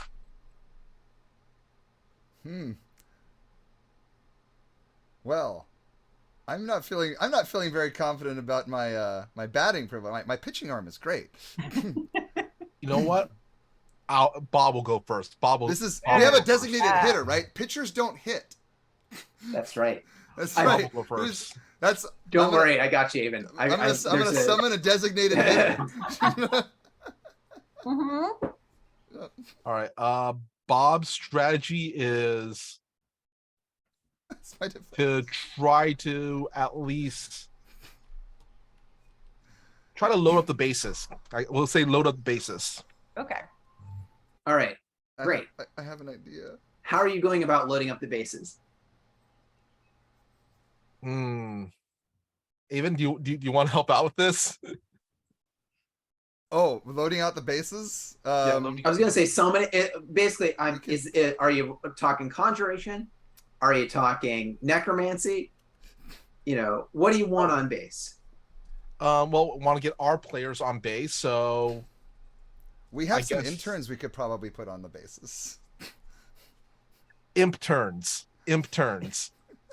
Stealing from live action role playing shows. Interns. Yeah, let's in the marketing department we probably have some interns that can do the grunt work and a veritable. Go ahead, Liz. Oh, I was just saying, yeah, almost certainly. Interns are good. The other suggestion I had was cheesy crazy, what is it called? The spell where you conjure like mirror images of yourselves. Mirror image. Oh, the base real fast when there's just like 4 of you on each different base. Awesome. Would you like that to be your batting strategy? I actually have a different batting strategy. So someone else can do that if they want. We've got mirror image. We've got flock of familiars to summon a bunch of imps. What's your? I want to know mine then. Yeah. So I did look up this salamander race that Pao just introduced me to, and they have a burrowing ability. So my thought is after I hit, if I just burrow underground to the base, then I'm going to be harder to hit. So that's my strategy. All right, I think this is great. We've got we're getting loosey goosey. I will save Aven's designated hitter for the third thing. Let's roll this one at a time. So Pao, flock of familiars. Give me a roll here. All right, I got a 3 on it. Unfortunately, a 3 is not a success. I'm afraid you're going to be out. It's probably a good thing that you sent someone else on base. Yeah. Explain to me what happens with your. Let's see. With while Bob's on base, he's with his toe. He's drawing kind of like the pentagram summoning circle to summon the imp turns. But then but at the last moment, he just realized, oh shoot, oh it's a Sunday, oh and it's a holiday. I just realized all the interns are on holiday. Oh no! So they didn't show up for the summoning. Yeah, it's basically you're struck out, right? You struck out here. What condition are you taking? I am going to take. Let's see here. The character sheet here. Let's take. I'm going to take just done. Just done. It's like just done. It's been a day. He's just done with this whole thing. All right, excellent. So now we need Liz of Rama. Yes. Hurt me plenty. Yes. Liquidate roll. Let's see. 8. Oh, Nice. That's a success. The 8. success. Tell me what happens. How does I guess I hit whatever is pitched at me. This is baseball. I have a loose grasp on how this works. It's fine. I appropriately interact with whatever spell is pitched at me. Maybe I deflect it. I don't know. And then immediately just like burrow under the ground, like before anyone even knows what happens. And you just see like, like all of like Bugs Bunny when they're like tunneling under the ground. You just see the like ground moving like to first base, and like I don't know. I rolled an 8. I'll go as far as you let me go with that. But nice. No, yeah. this seems very salamander on brand, right? So the pitcher comes up and shoots a fireball at you, and you're like, noted, and then you burrow to first base. I am literally immune to fire if the stat block on this race is anything to go by. So yeah. Legit. Great. You got someone on base. All right. Now it's time. It's time for prestidigitation. But fortunately, pitchers don't hit. Designated hitter. And who could hit but Nolan Ryan? Nolan Ryan. Bring it on. Welcome to the family, Nolan. I will You're roll on base Nolan. or you're out. I will say that Nolan is a cutthroat like our loss prevention. He gets a 7. All right, you now are on first and second base. All right, it comes down to this. Pal, you're gonna try the mirror images this time. Oh, was that me? It's up to you. Okay. Oh, actually, you know what? I wrote something earlier on my post-its that, you know what? I was wondering, can I do the reverse of efficiency? Because So instead of a haste spell, sort of a slow spell. Yeah, I'm gonna cast Find Yourself in the Doldrums on the opposing team. Ooh. All right. Give me. This is just a spell. This just goes off. Stick it on there. Yeah. All right. It comes down to this. The bases are loaded. And with uncomfortably tight pants and an army of goblins, your manager is going up to bat. One thing, let's do a brief flashback here. Oh boy. It's last year. The bases are loaded.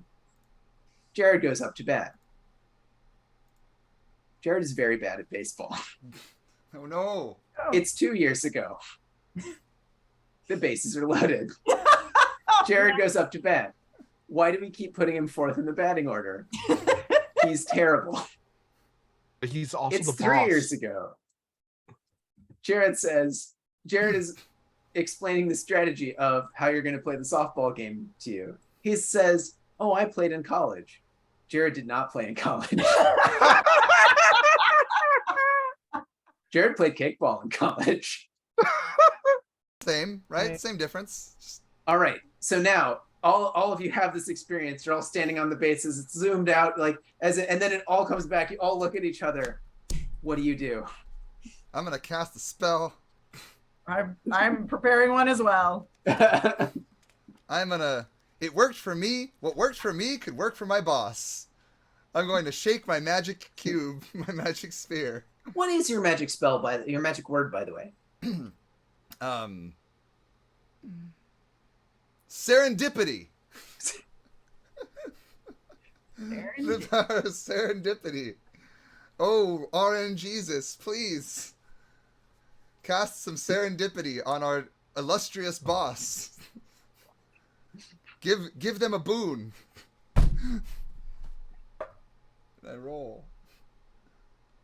Oh, you don't have to. These are spells. Oh, no, they just kick Serendipity is raining down. Yeah, it just goes off. Random right. boon. That's it. Random boon. There's a random boon. I shake the magic 8-ball with the magic holy sphere. Yes. For a blessing. Arava, what do you have? I am going to cast a spell. I am calling Fiery Egress.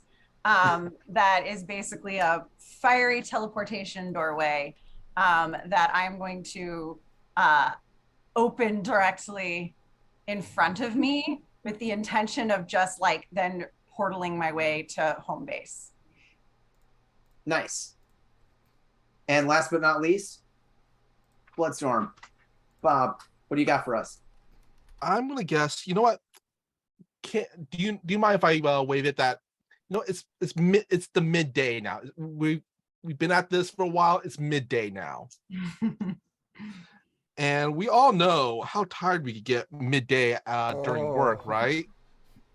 On top of finding yourself in the doldrums, Bloodstorm's going to cast his other, I guess, anti-efficiency spell, which is on the opposing team, midday nap. All right. In this moment, a random boon goes off. And the random boon is that the umpire calls a timeout, a delay of game, because one of the members of the Sorcerer's Club team has fallen asleep in the outfield. Right? Everybody takes a second. They all go over to the dugout. They're gathered around the component table. You know, everybody's restocking from the craft services table on your side, on both sides. And at this moment, Jared whispers something to one of his little goblins, who nods. And a few seconds later, the goblin pulls out a little device and hits a button, and about 30 delayed blast fireballs just absolutely go off and rip the flatten the other dugout. There's nothing left. And Jared says, "I told you we wouldn't lose this year."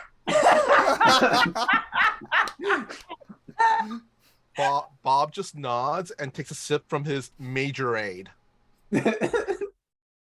Major aid. So good. All right. In this moment, not only have it looks like you have won the big game, right? Which leaves only how you're going to sew this up with cornering that guano market. Right now, there's a gulf in the leadership of Sorcerer's Club, and indeed a gulf in the ground of the baseball diamond. I mean, what better advertising for our high quality guano than a big cascade of fireballs that are extremely effective? Well, in a market like this, it's very clear that Sorcerer's Club needs a helping hand. They need, if you will, family to come in and save them. So I propose a helping mage hand, if you will. Helping mage hand. So marketing has come up with a very beautiful campaign, illustrating the benefits of merging these two rather large, very respectable, very upstanding businesses to pool their efforts to bring quality ingredients to the masses for the best price possible. Go ahead. I was going to say, Bloodstorm feeling kind of bad about how he treated Nolan Ryan back in college, befriended him and kind of, took care of him during his, time at Spells and stuff. But once again, Spells and stuff isn't really a passion of Nolan Ryan, so he went into professional wizard ball. The major, let's see, MWB. Yeah. So, but he remembers, how, that Bloodstorm guy is actually a nice guy, and came back as what do you call it? We ended up sponsoring him, and he becomes one of our, yes, the guys that we sponsored, and he helps us sell a lot of the back guano. Awesome. You got celebrity endorsement. Yeah, you've got a new marketing plan. And Liz, what do you got? What add on?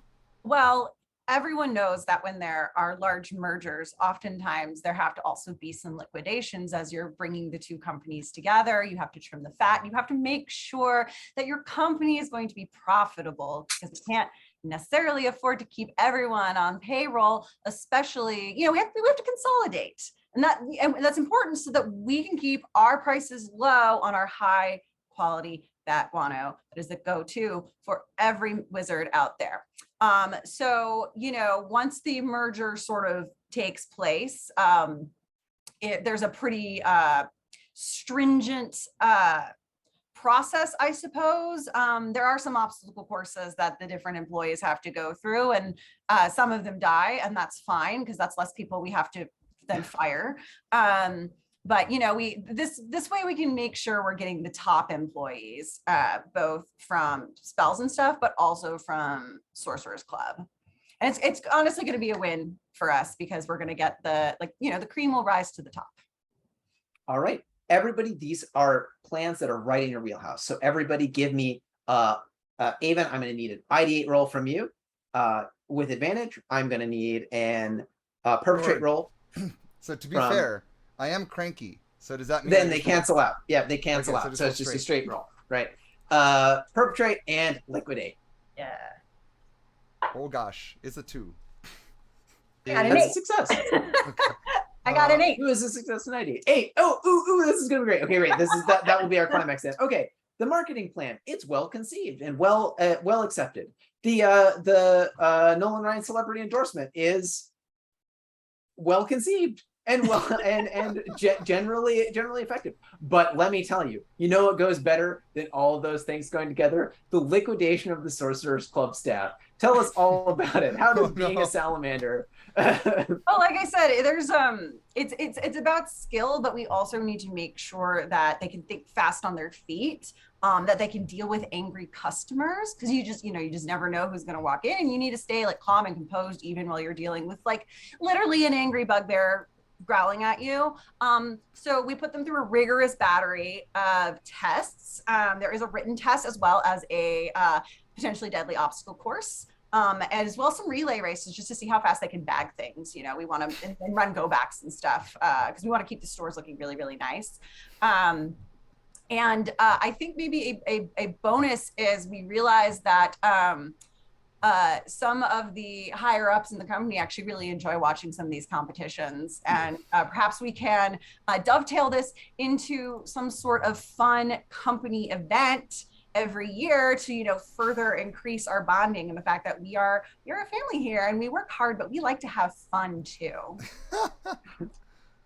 The test of flammability is really the one that I think gets a lot. That's really the one that people seem underprepared for at Sorcerer's Club, because they haven't been hanging around with you for long. And just to add on, it's a family here, and we take care of each other. And so I just your manager Jared points out that there's a lot of these employees, some of them, they don't make it through these tests, right? And it's very sad that we have to go our separate ways. But fortunately, there is a soft landing for the orphans, and there are ever more goblins at spells and stuff to take care of the kind of dog's bodies runs around and be interns. So it worked out for everybody. All right, and that is Business Wizards. You guys have cornered the backwater market. You have won the big softball game. And the last thing we like to do right at the end is we like to do our 360 review, wherein we go around, and each of you, I would like to know why you think your wizard was the key, the linchpin that got us to yes, that built the success of the company. So we're each going to do a little quick, like 1-slide PowerPoint presentation where we explain, here's what, and you can draw it or something like that. It's like, here's what I did. Here's what I deserve a promotion. And that's kind of our wrap up. Oh, nice. We've got. Oh, I'm ready. Artistes.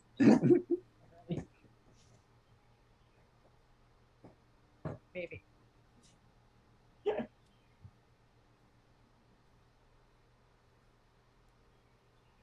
Oh, nice. The mood lighting and everything. Incredible.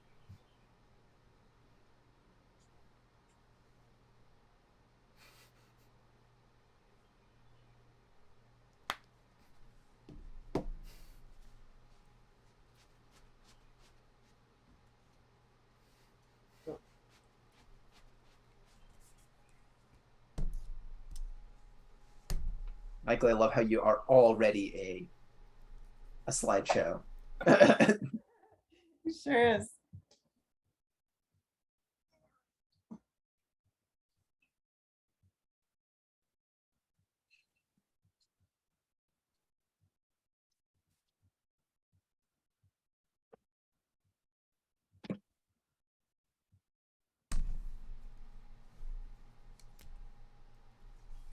All right. Whoever wants to go first, whoever wants to seize the day, just give me a high sign when you're ready.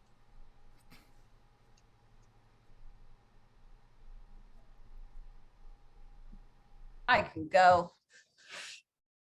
My presentation is short and simple.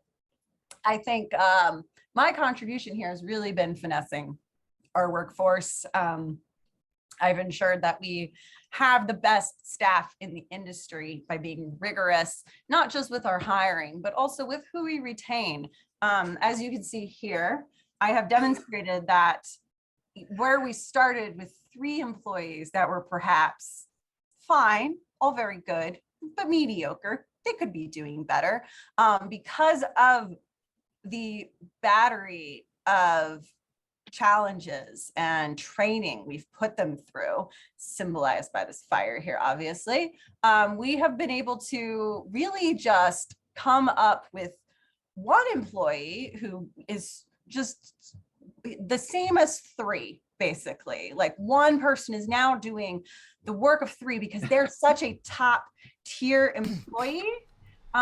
We've really been able to consolidate, and it's worked really well for our bottom line, and also just for floor management. When there's less bodies, there's less miscommunication, so it's really just a win all around.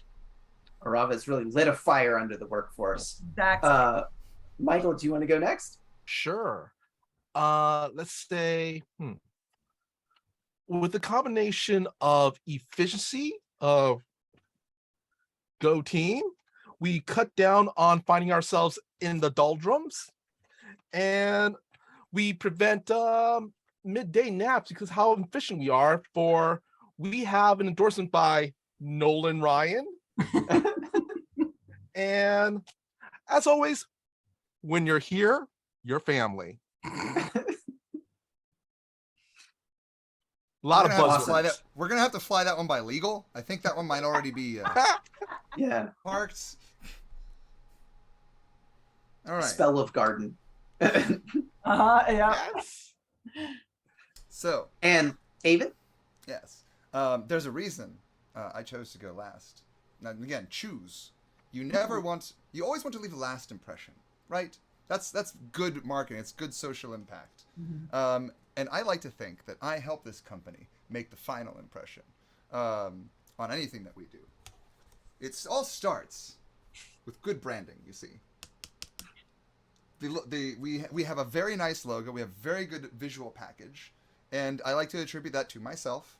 Of course, no help from my department at all. They just execute my ideas. And without my ideas, this company wouldn't have the recognizability that it needs in order to stand out in the market. Now, what is that identity? Like any good marketing person or wizard, we are the vendors of surprise. Because variety is the spice of life. And sometimes you want to experiment with ingredients when you're making potions and you're making spells. You don't always want to make the same magic missile every time. You don't always want to make the same fireball all the time. So, with my expertise and my background in the Church of RNGesus, we have been able to secure a lot of variety in product, not just for our vendors, but for ourselves. Which brings me to clutch playing, good in a pinch. I like to think that I bring that out in others, you know, when the chips are down and when we don't think we might have the thing that we need to do to execute. All it takes is a good idea and a little bit of hope and a little wiggle and maybe a magic relic or two. And voila, success! Under pressure, when most people would break, like our opponents, like our competitors, whom we've gracefully brought in to our family. And that all gets into the final point of why I think I am deserving of your praise. Big ideas. Because that's marketing. And at the end of the day, big ideas are what carry a company. Even if we don't hit them, if we aim for the stars. If we miss, we'll still be in orbit.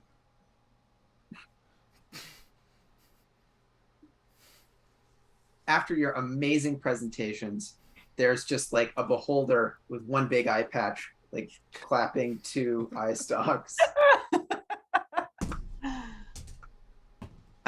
You all are, of course, a microphone covered yourself in drops. glory. Behind Presto. You've covered yourself in glory. You all deserve promotions. Arava, you end up running the Sam's Club, the Sorcerers Club subsidiary, as the you've taken them over and squeezed out all of the sorcerers employees till it's running mostly on fumes.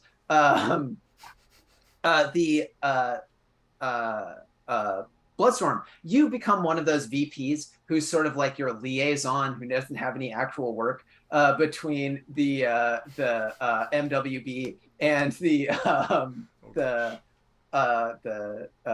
Spells and Stuff company.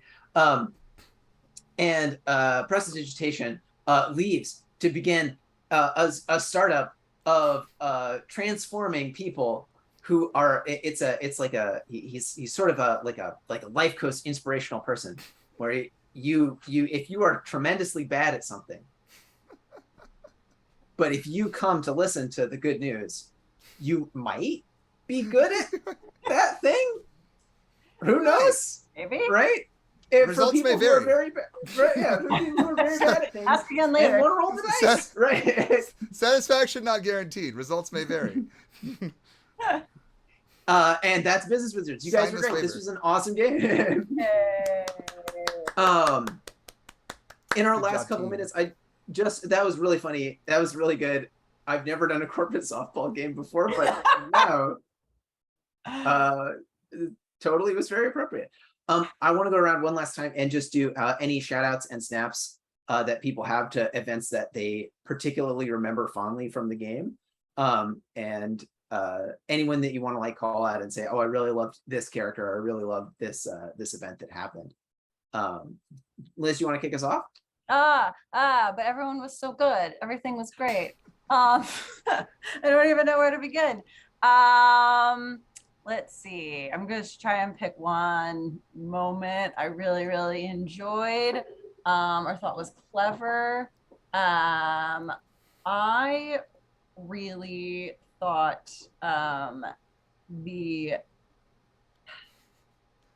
honestly, I just love the collaboration that came together to invent this company. I think it's just like it all seamlessly works together really well, right down to like all the orphan children or Jared's like goblins that he has stolen, and like it's I just love it when like people start spitballing and everything just like ties up in a nice little bow. And I was like, yeah, this feels like a real evil company. I love this. It's a real place. So just like building. It's fine. I love the world building, and it was very fun doing it with all of you.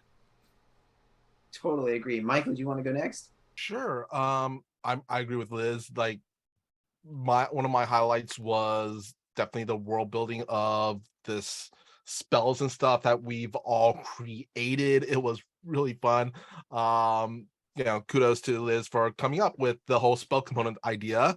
Also a super big fan of Aven's closing presentation. That was super detailed. That was amazing.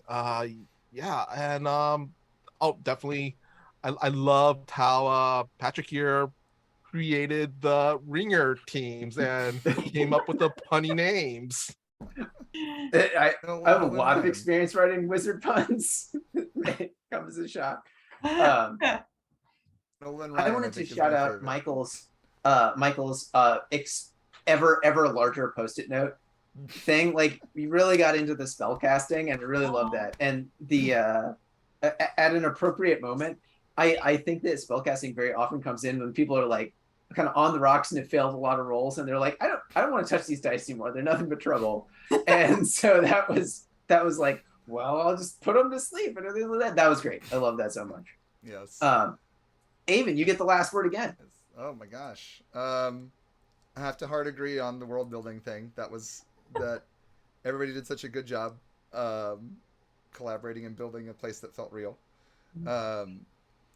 Standouts, I have to say, like, I really enjoyed Michael's use of the debuffs and how they related to so much. How they related to so much, if any, for those of us that have worked in a somewhat corporate environment. I also love just like the whole Liz's rundown of like, okay, the logistics of it. Because I mean, you have experience in the field. I happen to know. Yes. But using that to build like a very believable way to kind of like screw over the competition was very just like it's very choice. And if it's not uncouth, I do want to say that I didn't have a solid idea, but I like how RNGesus played out. Jesus was very good. Like, It worked good. So, half of it wasn't great. Half of it was like, eh. And the other half was, shit. I loved it. But I loved every bit of it. That's very appropriate, actually. Look, this could be amazing. It's probably gonna be. It's fine. So, well, I think that is a wrap, and Spells and Stuff will continue to hawk just unbelievably large bags of ridiculous ground diamonds and mandrakes and their signature 150 gold piece back guano until such a time as they have to compete with the direct to consumer new outfit Spello Fresh. And we'll leave him there. Oh no, I want to play that game now. Spells and Stuff. Thanks so much for playing, everyone. Let's do one last thing where we go around and everyone say where we can find you on the internet. So let's go in reverse order. Let's start with Aven. Hi, my name is Aven. I design games and also do graphic design and stuff for live events. Currently delivering. Finally, that's the big news. Prosperity is here in the United States. It's my latest game, so we will be shipping that out over the course of the next month.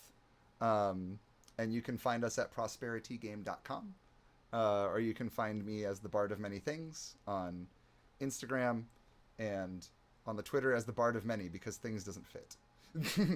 And or Mentha Designs if you just want to see the game stuff. And then also working on new game with a certain someone that might be a part of this group, which you may talk about later. Michael, you want to go? Okay, I'm Michael Pao, and you can find me all over the internet on my social medias, which is usually at Mr. Kapao. That's MrKapao, or my Facebook page, which is facebook.com/Michael Pao does stuff, because I do a lot of stuff, like my TTRPG YouTube channel called Fantastic Tales of Adventure. And let's see, my schedule for next week is Thursdays at 6 p.m. Pacific Standard Time on Toyzilla Network. I co-host a toy and collectible show called Toyzilla Live. And then on Friday at also 6 p.m. Pacific Standard Time on Johananon channel, I will be playing Modern Age of TTRPG, where I play a hapless pizza delivery dude that could create portals to other dimensions and kind of a Asian version of Mighty Max. Nice.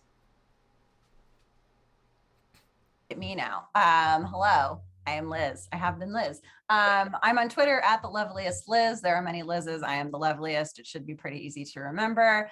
I show up on random podcasts and streams. If you want to see a list of all the stuff I've done, you can just go to elizabethnordenholt.com. I am also a freelance podcast and audio editor. If you have audio or a podcast you need edited, talk to me. I have great rates and I'm good at it. You can go to Podcat Audio for more information about that, or just slide into my DMs on Twitter and we can chat. Awesome. And I am Patrick DK Watson on Twitter, so at Patrick DK Watson. And if you want to find out more about Business Wizards and other games like it, you can find them all at ninthlevelgames.com. We have I worked on Business Wizards and also a game called Very Good Dogs of Chernobyl, where you play as telepathic dogs fighting the eldritch horrors that come out of the melted down Chernobyl reactor. We're also coming out with a brand new one called High School Horses, which is basically Harry Potter if everyone was a pony. And so if any of those things sound interesting to you, there are a lot of ridiculous high concept RPGs that you can get into over there. Thanks so much for playing, you guys. And this was great. Let's do it again sometime. Yeah, Yeah, totally. Thank you. Big parts. Thank you all Bye, so everybody. much.